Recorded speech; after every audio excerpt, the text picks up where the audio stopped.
2026ના પ્રથમ દિવસના માટે જીવતા ઈશ્વર પિતાનો આભાર માનીએ કે પ્રભુએ 2025ના વર્ષના વિવિધ સમયો સંજોગો પરિસ્થિતિમાંથી પસાર કરાવ્યા, એક નવું વર્ષ આપ્યું. એમાં આશા છે, એમાં ઈશ્વરનો પ્રેમ છે, ઈશ્વરની શાંતિ છે, ઈશ્વરનો આનંદ છે. અને એ જ વસ્તુ એ ફક્ત ખ્રિસ્તી લોકો માટે છે એવું નથી.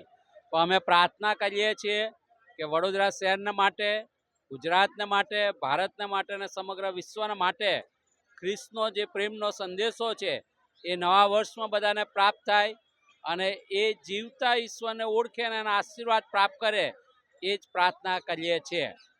આ સમયે અમારી મધ્યે ગુજરાત રિજનલ કોન્ફરન્સના લે લીડર શ્રી આલાપભાઈ માસ્ટર અને એક્ઝિક્યુટિવ બોર્ડના સભ્ય શ્રીમતી ટ્રીજા જીમી ક્રિસ્ટી અને અન્ય આગેવાનો ઉપસ્થિત છે.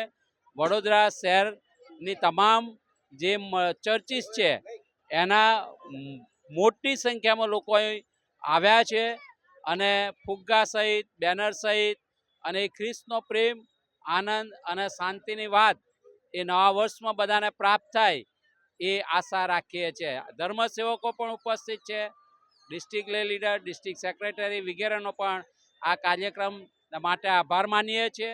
સાથે પ્રાર્થના કરીએ છીએ કે પ્રભુનો પ્રેમ, આનંદ, શાંતિ એ સર્વને પ્રાપ્ત થાય.